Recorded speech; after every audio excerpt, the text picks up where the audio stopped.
আস্তে আস্তে সবই বলে দেবো ইনশাআল্লাহ। যেদিন আমাকে ছাড়া হয়েছে ওই দিন আমাকে বলা হয়েছিল যে আমি যদি ঘুমিয়েও থাকি তবু আমাকে ঘুমের মধ্যেও মনিটর করার জন্য মানুষ থাকবে।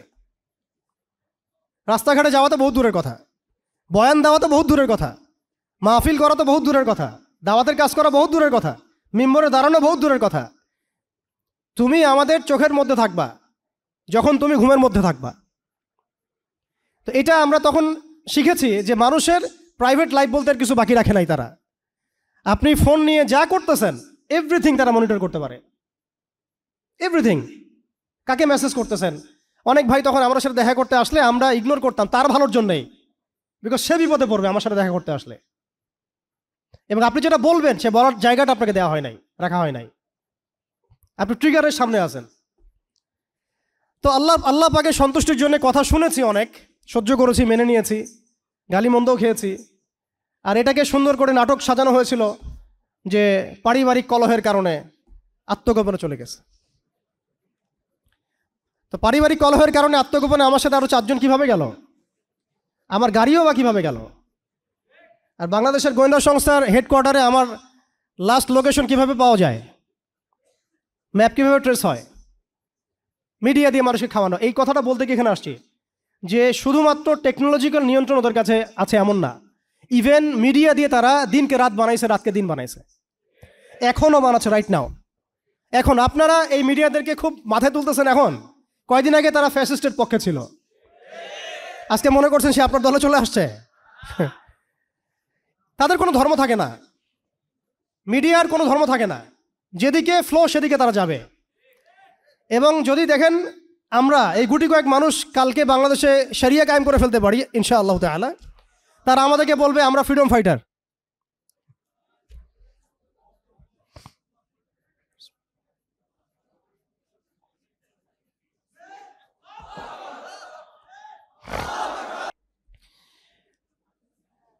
শুনতে পাচ্ছেন কথা? বিসমিল্লাহি আউয়ালাহু ওয়া আখিরাহ। আমি বলছিলাম যে আপনি আপনার বিশ্বাসের জায়গাটাকে এতটা নরম করবেন না, এতটা সস্তা করবেন না। কারণ কাফেরদেরকে, ফাসেকদেরকে, জালেমদেরকে, মুশরিকদেরকে, মুনাফিকদেরকে এবং এই চলমান এই মিডিয়ার সিস্টেমগুলোকে, তাগুতি সিস্টেমগুলোকে এত সহজে বিশ্বাস করতে নাই।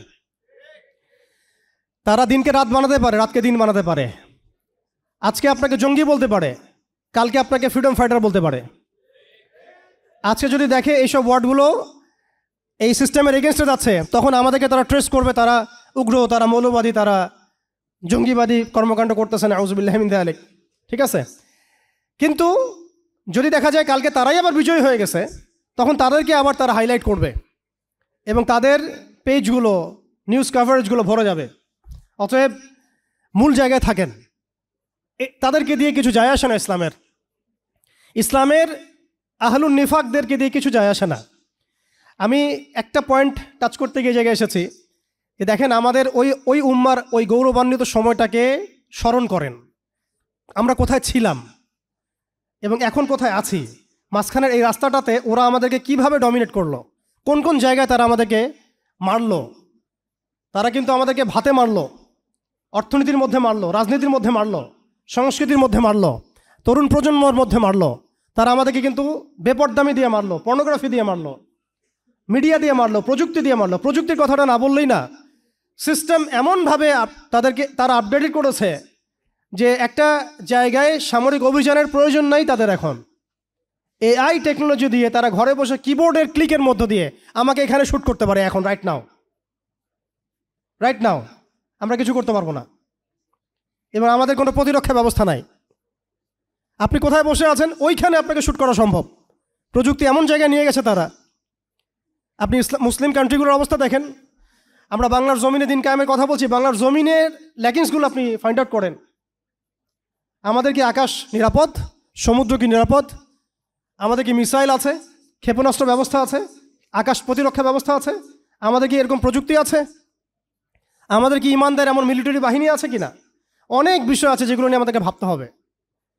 নাই, এটা হতাশার কোনো কারণ না এবং আমাদের সব কিছুই লাগবে জরুরিও না, এটাও মাথা দিচ্ছি। নাই, অনেক কিছুই নাই, এটা হতাশার কোনো ব্যাপার না। এবং অনেক কিছু যে নাই, এটা আমাদের ভীরুতারও কোনো সুযোগ এখানে রাখার দরকার নাই। নাই ঠিক আছে, যতটা সম্ভব আমরা অর্জন করার চেষ্টা করবো ইনশাল্লাহ। কিন্তু যদি নাও হয় 100%, তবুও আমাদের ভয় পাওয়ার কোনো কারণ নাই।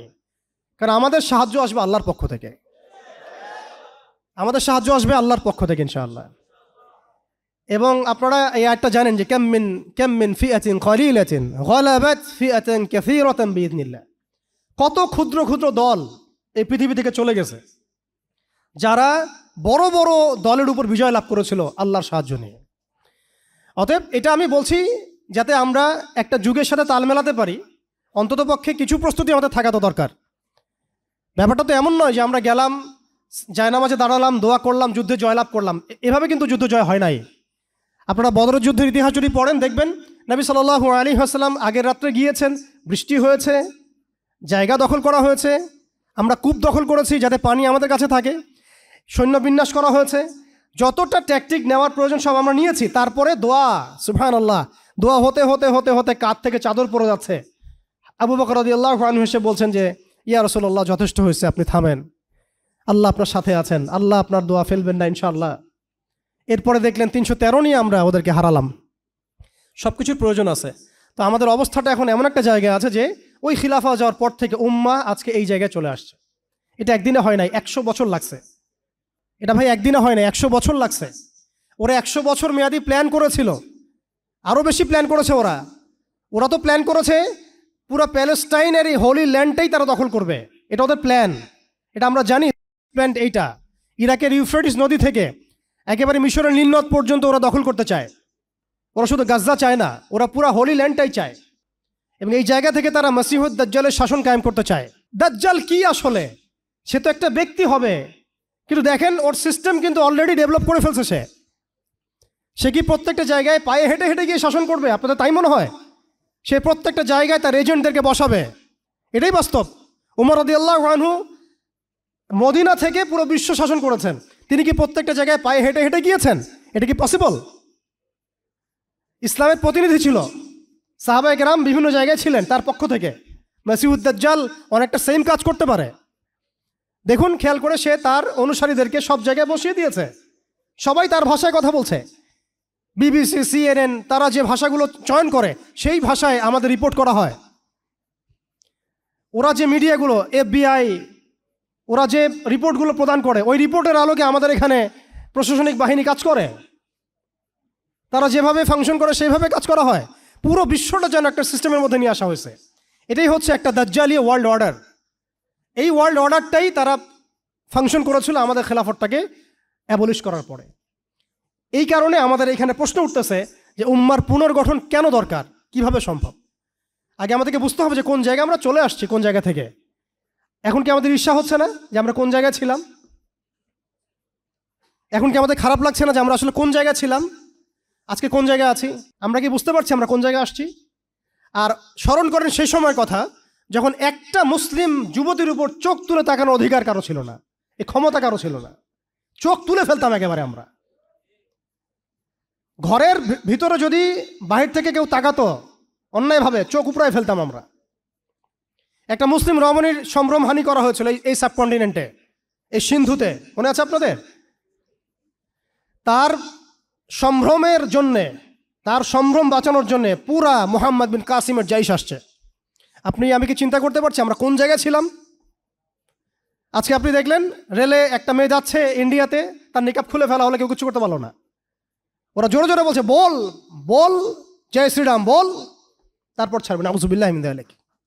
বল জয় শ্রীরাম, তারপর ছাড়বো তোকে। বল মোদিজি কি জয়, তারপর ছাড়বো তোকে। চিন্তা করছেন আমরা কোন জায়গায় আসছি? আমাদের কি ভারতে মসজিদের অভাব আছে, মাদ্রাসার অভাব আছে? ভারতে কি মুসলমানদের সংখ্যার অভাব? তাহলে কেন এই জায়গায় আসলো? একটাই কারণ, রাজনৈতিক শক্তি না থাকলে উম্মার অবস্থাই হয়। একটা অঞ্চলে ইসলামী ইমারা শরিয়া কায়েম করার জন্য 100% মানুষের 100% পরিপূর্ণ মুসলিম হওয়া শর্ত না। জি, বরং একটা অঞ্চলের মানুষের মধ্যে যদি মুসলিমের মানুষও একদম খালেস মুখলেস হয়, মুত্তাকি হয়, পরহেজগার হয়, ইমানদার হয়, একদম সিরাতের আদলের সব সুন্নাহগুলো মেনে চলে, ওই গুটি কয়েক মানুষের দ্বারা ইনশাআল্লাহ একটা বড় অঞ্চলে খেলাফা প্রতিষ্ঠা করা সম্ভব। আমি একটা এক্সাম্পল দিচ্ছি, আমি আমার আউট অফ হেডস কথা বলছি না। মদিনা রাষ্ট্র যখন কায়েম হয়েছে, আমাদের কি মনে হয় মদিনার 100% মানুষই মুসলিম হয়েছিল? কখনোই না। মদিনায় আনসার সাহাবি তারা মুসলিম ছিলেন, আওস ও খাজরাজ গোত্রের, হিজরত করে গিয়েছেন মুহাজির সাহাবিরা, এতটুকু ইসলাম, এতটুকু মুসলিম আমাদের।